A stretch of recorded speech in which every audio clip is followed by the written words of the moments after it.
Bismillahirrahmanirrahim. Kita sama-sama buka bukunya di halaman 85. Indahna sosobatan. Indahnya persahabatan. Kalian tentu punya teman baik ya di rumah maupun di sekolah. Nah, kemarin di KMC sudah diceritakan ya bahwa kita hidup akan lebih indah kalau kita mempunyai sahabat. Yuk, temanya sesuai dengan tema kita hari ini. Indahna sosobatan, indahnya persahabatan. Sobat teh lir ibarat enteng. Seorang sahabat itu seperti kaca atau cermin ya. Nu bisa nuduhkeun kayaan dina urang, dina diri urang sabenerna. Yang bisa menunjukkan keadaan diri kita yang sebenarnya. Sobat sajati moal asa-asa ngabejaan kesalahan atau kekurangan orang. Sahabat sejati tidak akan ragu-ragu memberitahu kesalahan atau kekurangan kita. Sobat sejati bakal aya salilana. Sahabat sejati akan ada selamanya. Dina mangsa urang mika butuh batur, dalam waktu kita membutuhkan orang, pikeun nyaritakeun sagala hal nu kaalaman atawa kasanghareupan. Dalam menceritakan semua hal yang dialami atau sedang dihadapi. Kasuka, kabunga atau kasusah, kasedih, rasa senang, rasa suka, rasa senang atau rasa susah atau rasa sedih ngan kasobat nu sajati hanya kepada sobat sejati bisa nyaritakeun kalayan nembrak sagemlengna, hanya bisa menceritakan semua seluruh bisa menceritakan terbuka seluruhnya. Sobat sejati teh bebelahan jiwa. Sobat sejati itu adalah belahan jiwa. Pikeun silih pikanyaa untuk saling menyayangi, saling jungjun pikeun kemajuan, saling mendorong untuk kemajuan, silih rojong saling membantu dina ngukulan sagala persoalan, silih membantu dalam menyelesaikan semua persoalan. Kita lihat lagi ya, ngaregepkeun dongeng. Ibu akan coba artikan lagi. Munding jeung buaya. Munding itu kerbau ya, dalam bahasa Sundanya kerbau. Dalam bahasa Indonesianya kerbau. Dalam bahasa Sundanya itu munding. Munding jeung buaya. Kerbau dan buaya. Hiji mangsa di jero leuweung gledegan nu tacan kasaba ku jelema. Suatu waktu di dalam hutan belantara yang belum terjamah oleh manusia, aya buaya nu meunang kacelakaan. Ada seekor buaya yang sedang mendapat kecelakaan. Awakna katindihan ku tangkal kai anu rungkad waktu hujan gede peuting kamari. Katanya badannya tertimpa oleh pohon kayu yang roboh waktu hujan besar malam kemarin. Manehna ugal-igal hayang ngalesotkeun awakna. Dianya berusaha gerak ke sana sini untuk melepaskan badannya. Tapi lantaran tangkal kayu teh gede tur berat, tapi karena pohon kayu itu besar dan berat, batan bisa lesot kalah beuki pageuh. Bukannya batan itu malahan tidak bisa lepas, kalah beuki pageuh malah tambah kuat. Tungtungna buaya teh ngalempreh bari haharegungan. Akhirnya buaya itu lemas sambil merintih. Ngadenge nu hamaregung mendengar yang sedang merintih, sasatoan liana nu aya di eta leuweung nyalampeurkeun kalebah datangna sora. Mendengar sedang ada yang merintih, semua binatang lainnya itu ya yang ada di situ, yang ada di hutan tersebut menghampiri ke tempat datangnya suara tersebut. Tapi barang geus deukeut serta katingali aya buaya nu katindih kai gede, tapi ketika tahu serta dan kelihatan ada buaya yang tertimpa kayu besar, hiji ge teu aya nu daek ngadeuketan, satupun tidak ada yang mau mendekati lantaran ngarasa teu sanggup nulungan karena tidak sanggup menolong. Lian timoa kaduga nyengkatna kai, selain tidak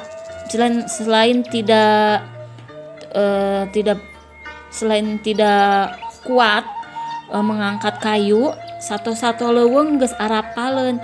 Hewan-hewan di hutan tersebut sudah pada hafal yen buaya teh sato galak. Kalau buaya itu sato hewan galak ya, nusok hianat engka sato liana yang suka berkhianat kepada hewan lainnya. Tekungsi lila aya munding nu datang ka lebah dinya. Tidak begitu lama ada kerbau yang datang ke tempat tersebut, ke sebelah tersebut,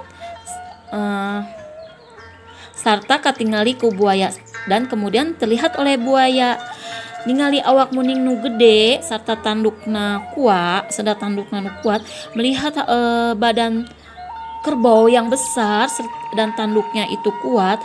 Buaya tuluy lungas-lenges minta tolong. Buaya itu kemudian memelas-melas minta ditolong. Sakandang munding, tulungan kuring, awak kuring nyeri pisan, lamun teu ditulungan kuring tang tupae. Nah itu kata buaya. Sakandang kerbau, tolongin saya, badan saya sakit sekali, kalau tidak ditolong saya akan mati. Munding teh teu mikir panjang, niatna ngan hayang nulungan anu keur katalangsara. Kerbau tidak berpikir panjang, niatnya hanya ingin menolong yang sedang tertimpa musibah. Tangkal kai teh tuluy dicengkatkeun ku tandukna. Pohon kayu itu akhirnya diangkat oleh tanduknya. Tepi ka buaya teh bisa ngarayap ngalapaskeun awakna tina kai anu nindihana, sampai buaya bisa melepaskan badannya dari kayu yang menimpahnya. Tapi setelah badannya lepas, buaya teh ujug-ujug habak ngababukeun buntutna sarta keur tanaga ka munding nunggeus nulunganana. Tapi setelah awak badannya lepas, buaya tiba-tiba memukulkan buntutnya sekuat tenaga ke kerbau yang sudah membantunya atau menolongnya. Munding pohara kagetna lantaran teu nyangka saconggo buuk yen buaya bakal kitu talajakna. Katanya kerbau tersebut kaget lantaran tidak menyangka seujung rambut pun bahwa buaya bakal begitu kelakuannya. Bari ngagiwirkeun paneunggel buaya, manehna mundur ngajauhan sambil menyingkirkan alat untuk memukul buaya, buntutnya ya maksudnya di sini.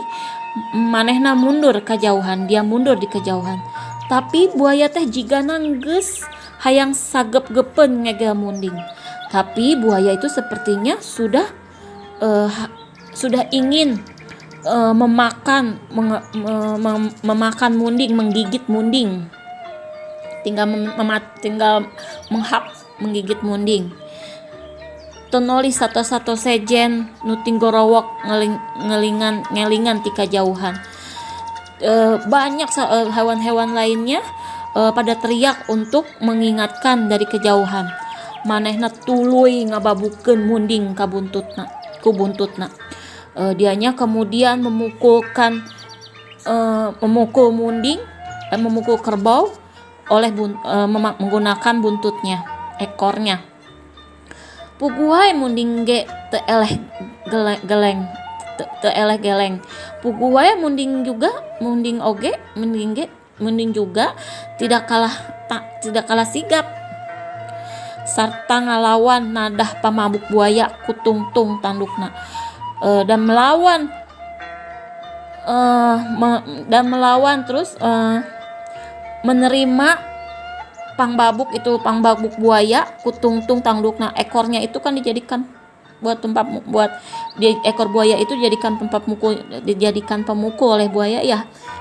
Pangbabuk buaya ku tungtung tandukna. Jadi ketika buaya memukulkan ekornya ke kerbau, diterima oleh kerbau tapi menggunakan tanduknya yang anu seukeut yang tajam. Uluina eta 21 teh galungan. Akhirnya eta 21 itu berkelahi pada embung eleh, sama-sama nggak mau kalah. Sabot buaya jeung munding keur galungan, torojol datang peucang. Pada saat buaya dengan munding sedang bertengkar, sedang berkelahi, bergelut, kemudian datang peucang itu kancil ya, datang kancil. Sotolutik nu kawentar boga kapinteran pangpunjulna. Binatang kecil yang terkenal mempunyai kepintaran paling unggul di antara kabeh sato nu aya di leung, di antara semua binatang yang ada di hutan. Barang ningali nu keur galungan, ketika melihat ada yang sedang berkelahi, peucang teh ngagarowok. Peucang tuh kancil itu berteriak, sakanang buaya, sakanang munding, nakunaon aranjeun teh ngadon galungan, enggeus areureun. Kata rusa, kata kancil, sakandang buaya, sakandang munding, kenapa kalian berkelahi? Sudah berhenti. Ngadenge peucang gogorowokan nu keur galulungan teh areureun. Mendengar kancil berteriak-teriak yang sedang berkelahi itu berhenti. Tapi angger silih pelong bari takatiki. Tapi tetap silih melotot sambil siap-siap, sarta tuluy ngaromong silih salahkeun, serta sambil berbicara saling menyalahkan. Peucang teh saregep ngabandunganana anu pacental-cental. Si kancil ini segap melihat yang sedang silih omong-omong, tepi kang ngarti yen buaya anu licik, sampai si kancil ini mengerti bahwa buaya yang licik sarta teu hayang mulang tarima kamunding nunggeus nulunganana, serta tidak ingin balas budi ke kerbau yang sudah menolongnya. Saenggeus manggih akal, sesudah menemukan akal, peucang teh tuluy nyarita. Kancil itu langsung bercerita, "Cik, kuring hayang nyaho, kumaha tadi sakandang buaya teh katindihan kaina? Coba, saya ingin tahu kumaha, bagaimana tadi sakandang buaya, seekor buaya bisa ketindihan kayu?" Buaya jeung munding narurut, tuluy baralik deui ke tempat asal kejadian sakandang munding. Buaya sama kerbau itu pada nurut, kemudian balik lagi ke tempat asal kejadian seekor kerbau. Sakandang munding nindihkeun deui tangkal kai kana awak buaya. Si kerbau itu menimpahkan lagi pohon kayu itu kepada badan buaya. Puguh atuh buaya teh gegerungan deui lantaran karasa eundi awakna nyeri kadempet ku kai. Ya pasti buaya itu akhirnya mengaduh-ngaduh lagi karena merasa badannya sakit, tergencet, terjepit oleh kayu, tertimpa oleh kayu. Gitu geus antep. Gitu geus antep hayu urang tinggalkeun, nu licik jeung teu nyaho mulang tarima kitu mah. Udah, hentikan. Hayu, kita tinggalkan yang licik dan tidak tahu balas budi seperti itu mah. Peucang jeung munding tuluy arindit. Kancil dan kerbau akhirnya pada pergi, ninggalkeun buaya nu terus hararagungan, meninggalkan buaya yang sedang mengaduh. Bari teu walakaya sambil tidak berdaya, awakna nyeri jeung engap. Badannya itu sakit dan engap. Katindihan tangkal kai nu sakitu gedenya tertimpa pohon kayu yang sangat besar tersebut.